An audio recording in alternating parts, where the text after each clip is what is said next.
사람들은 내가 미쳤다고 생각했다. 아니면 더 나쁘게는 범죄를 저질렀다고 수군거렸다. 그도 그럴 것이 가난뱅이 노파가 갑자기 매일같이 최고급 음식 재료를 사들였으니 그럴 만도 했다. 시장 사람들은 내가 랍스터와 캐비어, 트러플을 살 때마다 눈을 가늘게 뜨고 나를 쳐다봤다. 그들의 시선에는 의심과 경멸, 그리고 약간의 두려움이 섞여 있었다.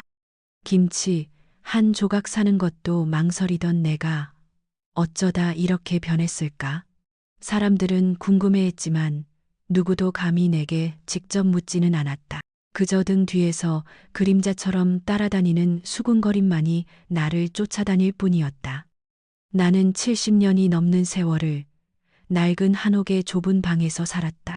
내 삶은 햇볕 한 줌 들어오지 않는 어두운 골목길처럼 굽이치고 초라했다. 남편과 나는 늘 가난했다. 하지만 서로를 사랑했고 아이들은 우리 삶의 전부였다. 그러나 가난은 우리에게서 많은 것을 앗아갔다. 처음에는 젊음을, 그 다음에는 희망을, 그리고 마침내는 아이들마저도. 내가 이렇게 최고급 음식을 사들이기 시작한 것은 불과 2달 전의 일이었다. 그때까지만 해도 나는 시장 상인들에게 낡은 옷을 입고 떨리는 손으로 가장 싼 콩나물 한 봉지를 고르던 그저 흔한 가난한 노파였다. 내 젊은 시절은 고통과 인내의 연속이었다. 나는 20대 초반에 남편을 만나 결혼했다. 남편은 착했지만 늘 무언가 부족한 사람이었다.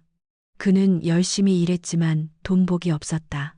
우리가 손대는 일마다 실패로 돌아갔다.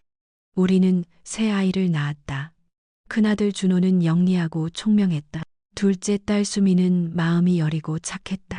그리고 막내 아들 민수는 장난기 많고 활발한 아이였다. 아이들은 우리의 유일한 기쁨이었고 우리는 그들을 위해 무엇이든 할 수 있다고 믿었다. 하지만 운명은 우리에게 친절하지 않았다. 남편이 시작한 작은 사업이 망하고 우리는 엄청난 빚을 지게 되었다. 밤낮 없이 일해도 빚은 줄어들 기미가 보이지 않았다. 우리는 매일 끼니를 걱정해야 했고 아이들은 학교에 갈 돈이 없어 방황했다. 나는 새벽부터 밤늦게까지 온갖 자비를 하며 돈을 벌었다. 손이 부르트고 발은 퉁퉁 부었지만 아이들을 먹여 살려야 한다는 생각에 쉬지 않고 움직였다. 그때였다. 빚 독촉이 심해지던 어느 날, 큰아들 준호가 갑자기 우리 곁을 떠났다. 그는 쪽지 한 장 남기지 않고 사라졌다. 나중에 들은 소식통에 의하면 그는 서울로 올라가서 크게 성공하겠다고 다짐했다고 했다. 우리는 망연자실했다. 그러나 이해하려 노력했다. 아마도 우리 때문에 힘들어서였을 것이라고. 성공해서 돌아오면 모든 것이 해결될 것이라고 애써 위로했다. 준호가 떠나고 얼마 지나지 않아 둘째 수미도 우리의 곁을 떠났다. 그녀는 부유한 집안의 남자와 결혼하여 우리와 연락을 끊었다. 나는 그녀의 선택을 이해할 수 없었다. 그녀가 얼마나 순수하고 착한 아이였는데 어떻게 돈 때문에 그렇게 변할 수 있을까? 그녀의 남편은 우리가 가난하다는 이유로 우리와의 접촉을 막았다. 나는 딸을 한 번도 보지 못했다. 그녀가 행복하게 살기를 바랐지만 마음 한구석에는 늘 원망이 자리 잡고 있었다. 결국 우리 곁에 남은 것은 병약한 막내 민수뿐이었다. 민수는 어릴 적부터 몸이 약했다. 특히 위장이 좋지 않아 늘 소화불량에 시달렸다. 그는 아무거나 먹지 못했다. 그의 위장은 값싼 음식에 반응했고 그가 먹을 수 있는 것은 부드럽고 영양가 있는 음식뿐이었다. 그러나 우리는 그런 음식을 사줄 형편이 되지 못했다. 나는 민수에게 늘 미안했다. 그가 먹고 싶다고 했던 스테이크나 신선한 해산물, 달콤한 과일들은 우리에게는 그저 꿈 같은 이야기였다. 그는 종종 창밖을 바라보며 말했다. 엄마, 저기 서양 레스토랑에서 파는 스테이크는 어떤 맛일까? 나도 한 번만 먹어보고 싶다. 그의 눈빛은 간절함으로 가득 차 있었다. 나는 그에게 아무것도 해줄 수 없다는 사실에 가슴이 찢어지는 것 같았다. 민수는 20대 초반에 병을 얻었다. 위암이었다. 우리는 충격에 빠졌다. 남편은 아들의 병 앞에서 무너져 내렸다. 그는 매일 술을 마셨고 결국 술병으로 세상을 떠났다. 나는 홀로 남겨졌다. 민수를 살려야 한다는 생각만이 나를 지탱했다. 나는 아들을 위해 밤낮으로 일했다. 돈 되는 일이라면 무엇이든 했다. 허드레실, 청소, 식당 설거지, 남의 집 김장까지. 하지만 돈은 늘 부족했다. 민수는 병원에서 항암 치료를 받으며 점점 야위어 갔다. 그의 유일한 낙은 내가 들려주는 맛있는 음식 이야기였다. 엄마, 혹시 내가 낳으면 그 바닷가재 있잖아. 빨갛고 큰 거, 그거 한번 먹어보고 싶어. 그리고 트러플이라고 하는 버섯도 그렇게 향이 좋다며 민수는 얇은 목소리로 속삭였다. 그의 눈은 희미했지만 꿈틀거리는 생명의 불꽃처럼 빛나고 있었다. 나는 그의 손을 잡고 눈물을 흘렸다. 그럼 내 아들, 네가 낳으면 엄마가 세상에서 제일 맛있는 바닷가재를 사줄게.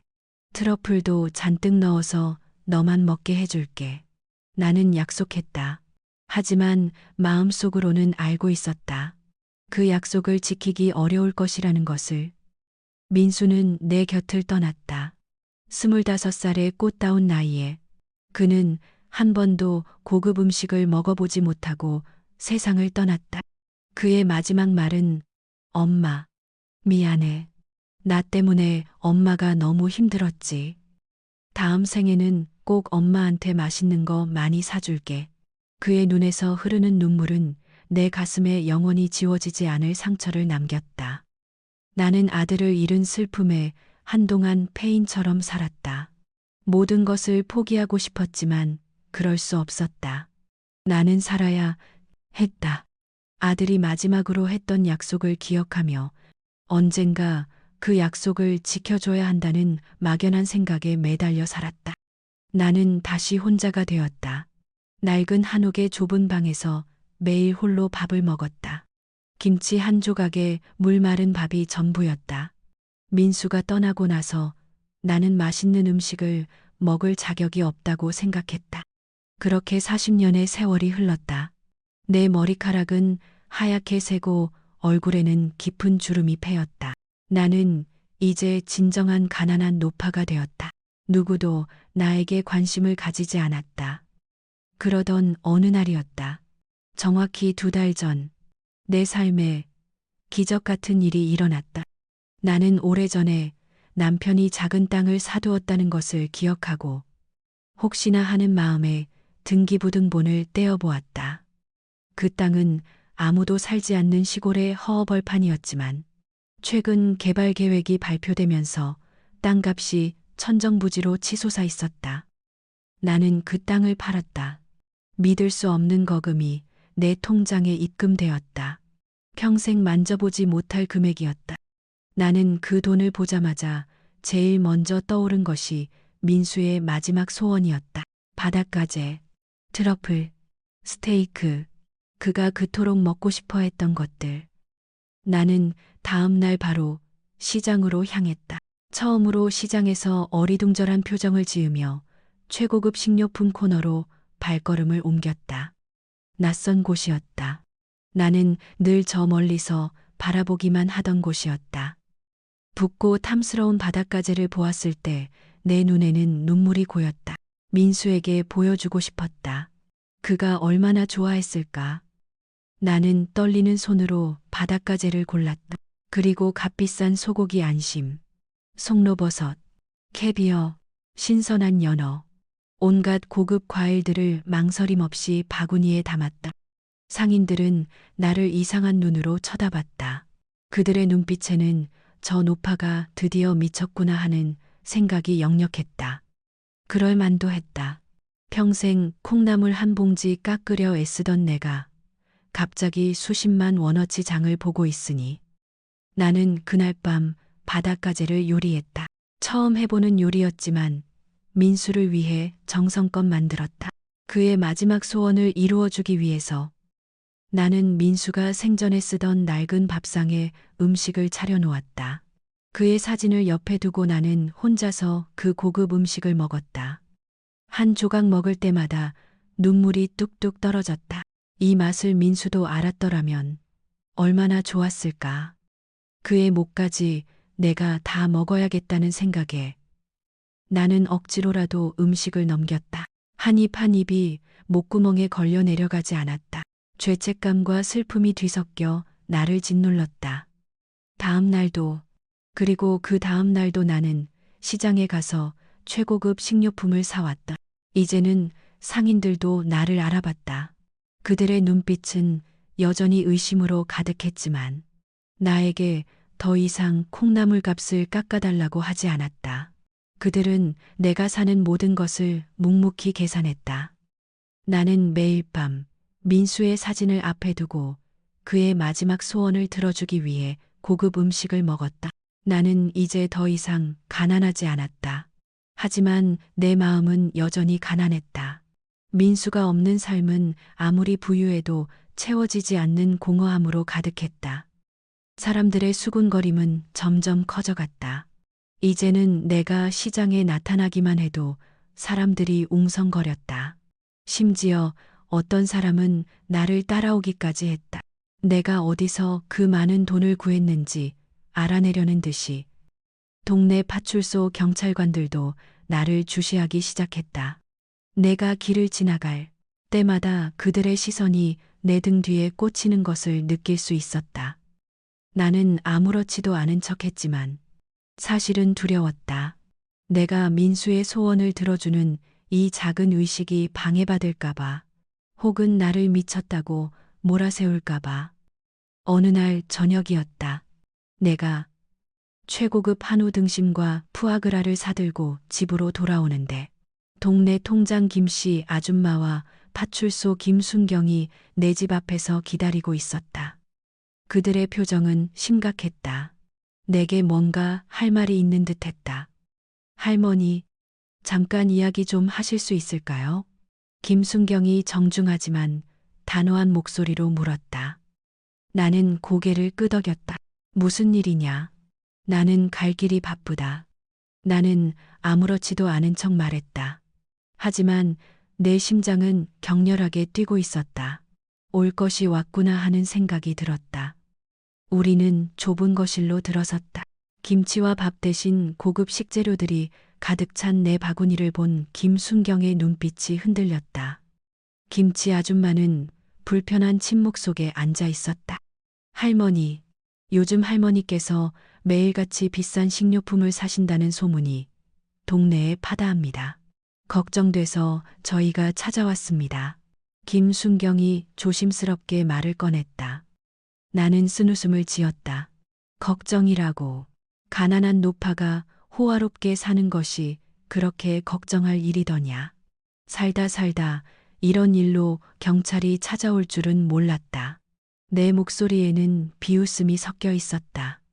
할머니, 저희는 할머니가 혹시 어떤 불법적인 일에 연루되신 건 아닌지 걱정됩니다. 아니면 혹시 사기를 당하신 건 아닌지. 갑작스러운 큰돈은 늘 위험을 동반하니까요. 김순경이 침착하게 설명했다. 나는 한숨을 쉬었다. 불법적인 일이라니. 내가 이 나이에 무슨 힘이 있어서 그런 일을 하겠느냐. 사기라고. 나 같은 노파에게 사기를 칠 사람이 어디 있다고. 나는 바구니에서 갓산 트러플을 꺼내 식탁에 놓았다. 그 향기가 좁은 방 안을 가득 채웠다.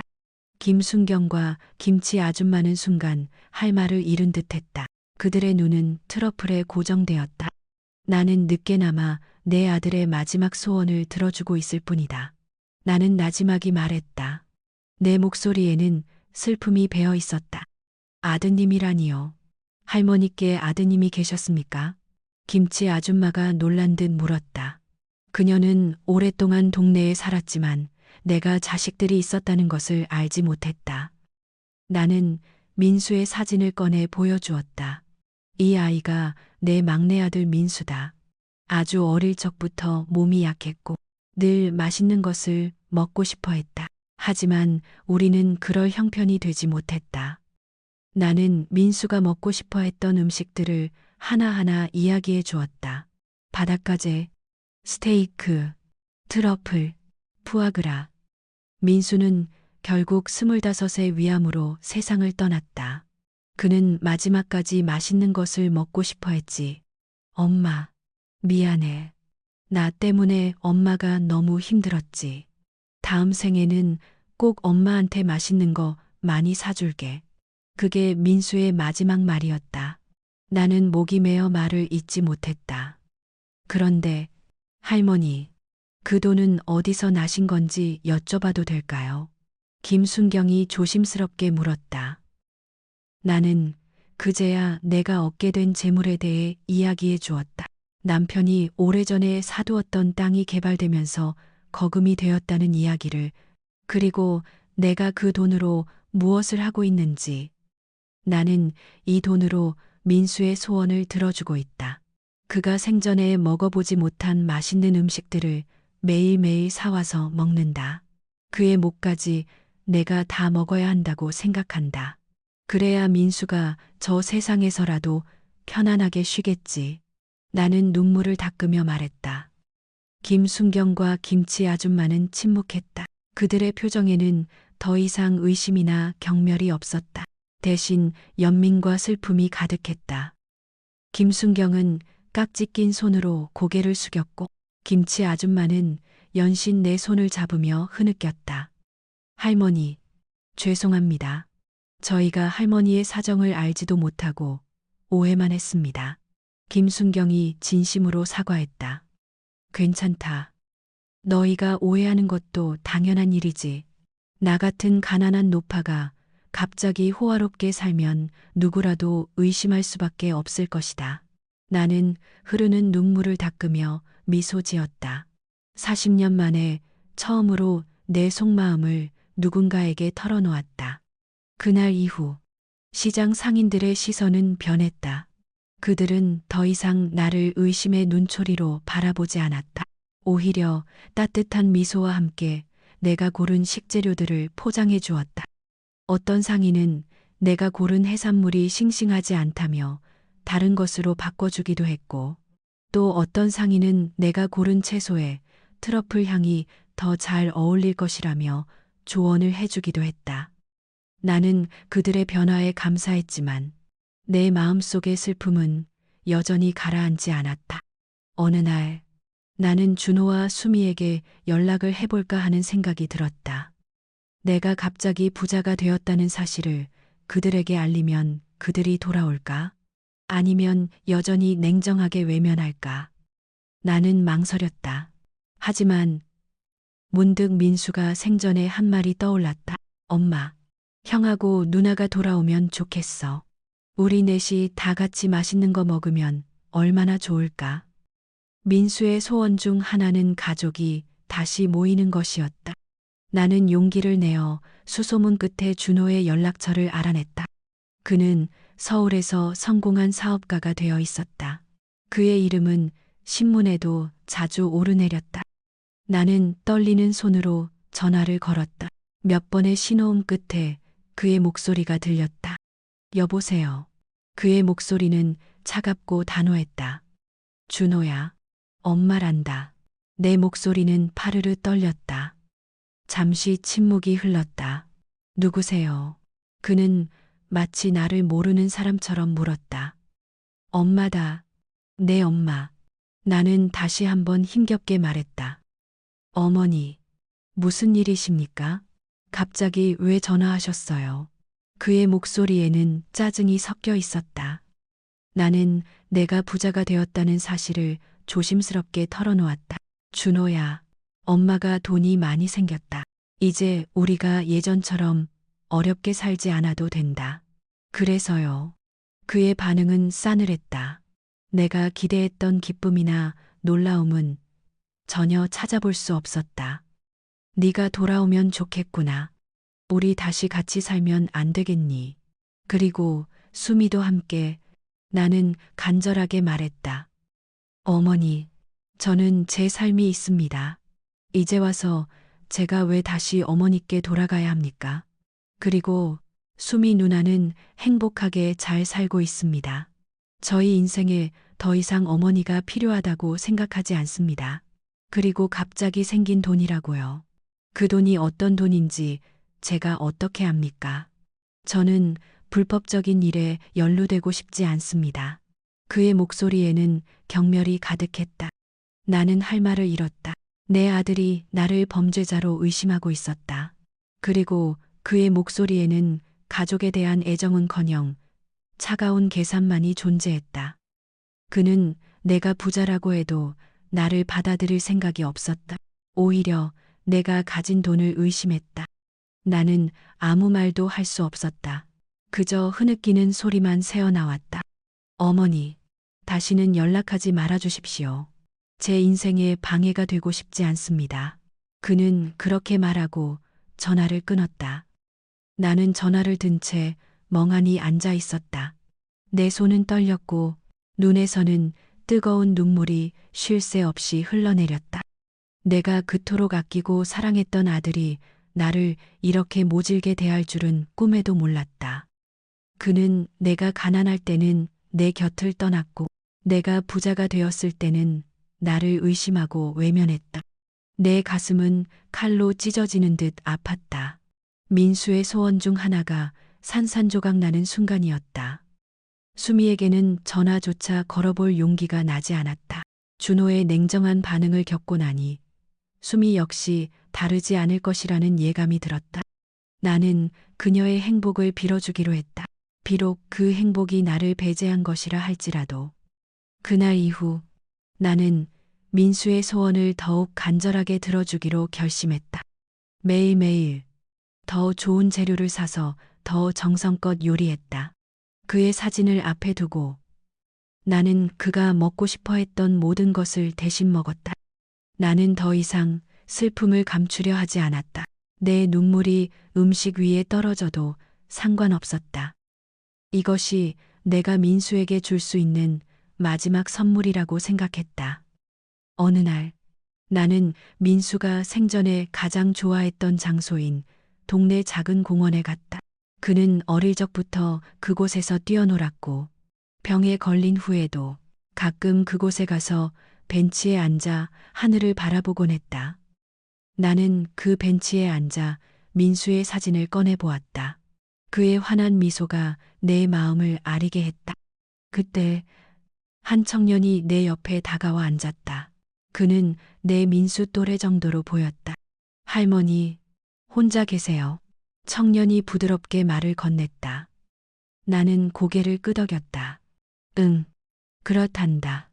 이 아이와 함께 있지. 나는 민수의 사진을 보여주었다. 아드님이세요. 참 잘생기셨네요. 청년이 진심으로 말했다. 내 막내 아들이란다. 이제는 하늘에 있지만 나는 눈물을 글썽이며 말했다. 나는 그 청년에게 민수의 이야기를 해주었다. 그의 병, 그의 마지막 소원, 그리고 내가 지금 하고 있는 일들. 청년은 묵묵히 내 이야기를 들어주었다. 그의 눈빛은 따뜻했다. 내가 준호와 수미의 이야기도 조심스럽게 꺼내자 그는 잠시 생각에 잠겼다. 할머니, 저는 할머니께서 정말 대단하다고 생각합니다.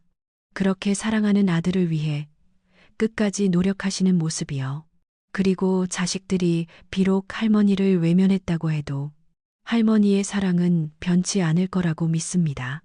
청년은 진심으로 나를 위로했다. 고맙다. 내 덕분에 조금은 위로가 되는구나. 나는 그의 따뜻한 말 한마디에 큰 위로를 받았다. 청년은 가끔 그 공원에서 나를 만나면 먼저 다가와 인사를 건넸다. 그는 나에게 손자처럼 다정하게 대해주었다. 그는 내 이야기를 들어주었고, 때로는 내가 산 고급 재료로 요리하는 방법을 알려주기도 했다. 나는 그에게서 민수의 모습을 보았다. 그는 민수처럼 따뜻하고 배려심 깊은 아이였다. 시간이 흘러 민수의 기일이 다가왔다. 나는 민수가 가장 좋아했던 바닷가재와 트러플 파스타, 최고급 스테이크를 정성껏 만들어 그의 사진 앞에 차려놓았다. 그날 저녁 나는 혼자서 그 음식들을 먹었다.